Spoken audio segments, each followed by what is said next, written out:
Neror mata. Baru nyampe. Saya Dio. Hai. Hai. Berperan sebagai Askar. Pendalamannya sih banyak nanya ke Eca sih. Karena kamu dia juga ditanya banyak, dia ya. banyak gak kejawab juga. Dia cuma kayak hah. Tapi seriusnya mungkin lebih ke gimana ngelihat cerita ini sebenarnya lebih besar dari apa yang terlihat gitu. Karena besides aku temenan sama Pak Emil, aku temenan sama Bang Pei, aku main di sini ngerasa kayak oh ya Bang Denny ini sebenarnya melihat film lebih besar daripada bentuk itu sendiri. Dia melihat esensi film itu seperti apa sebenarnya gitu loh. Mungkin yang diceritain tentang terorisme atau densus, tapi yang dari tadi jadi silver lining kan sebenarnya hubungan keluarga antara bapak dan anak, dan tabrakan ideologi antara bapak dan anak itu sering terjadi. Bagaimana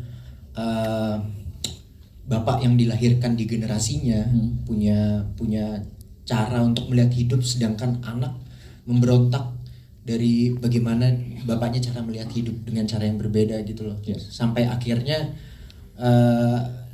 di sini ya selain diskusi dan melihat banyaknya pesan yang mau disampaikan dalam film ini gitu, memang menjadi penting menonton film ini karena ternyata semua muluk-muluk tadi tuh kalahnya karena cinta aja. Iya benar. Iya, Poin kalahnya itu ya. karena cinta aja. Iya. Mau kita punya ideologi yang seberapa pun besar, tapi ternyata seperti yang Kak Isla bilang tadi, secara genetik terorisme gitu ya. Oh ternyata emang base-nya kembali lagi ternyata cinta gitu loh. Cinta terhadap orang tua gitu. Cinta adalah jawabannya. Thank you ya. Dikasih titik. Dikasih titik. Cinta adalah jawabannya. Alfa kayaknya mau jawab nih. Oke. Silakan Alfa dan juga kan lebih mendalam pengalaman dirimu ikut perspektif perubahan pemikiran Askar. Makasih. Terima kasih Mbak, terima kasih pertanyaan bagus. Mungkin kalau kita bisa lihat, kalau sudah nonton filmnya ya, ini kalau belum nonton agak bingung juga ceritanya. Soalnya aku sering bahas ini sama Bang Pei sama Emil dari awal, kita bedah naskah dan lain-lain tentang badan karakternya, bagaimana perubahan dan tabrakan ideologi dengan bapaknya sendiri itu menjadi sangat kompleks, dan apa sih trigger penuhnya sampai akhirnya dia merasa apa yang dia udah jalanin selama seperempat abad dia harus menggantinya menjadi sebuah motivasi dan ideologi baru gitu.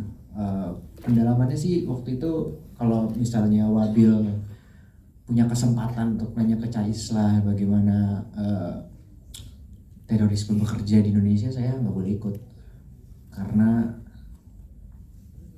karena Pak Emil takut saya jadi teroris beneran. Jadi beneran saya nggak boleh ikut nanya-nanya ke dan lain-lain karena ada kecenderungan kayaknya mereka memilih.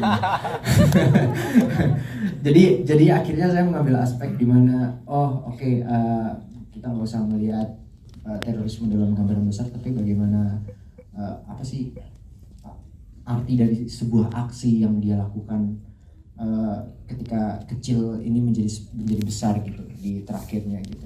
Sebenarnya adalah ya kayak tadi sebenarnya bagaimana dia begitu benci dengan cara bapaknya melihat kehidupan sampai akhirnya dia pun tenggelam dalam ideologi tersebut. Jadi sebuah kebencian yang sangat sebenarnya terstruktur kayak kemiskinan struktural gitu loh, yang akhirnya mau nggak mau anaknya menjadi korban dari kenyataan dan takdir yang sudah ada dan dijalani sama anaknya gitu. Itu sih paling kompleksnya. Gimana sih? Iya kayaknya gitu. aman Mbak jawabannya dari Dio.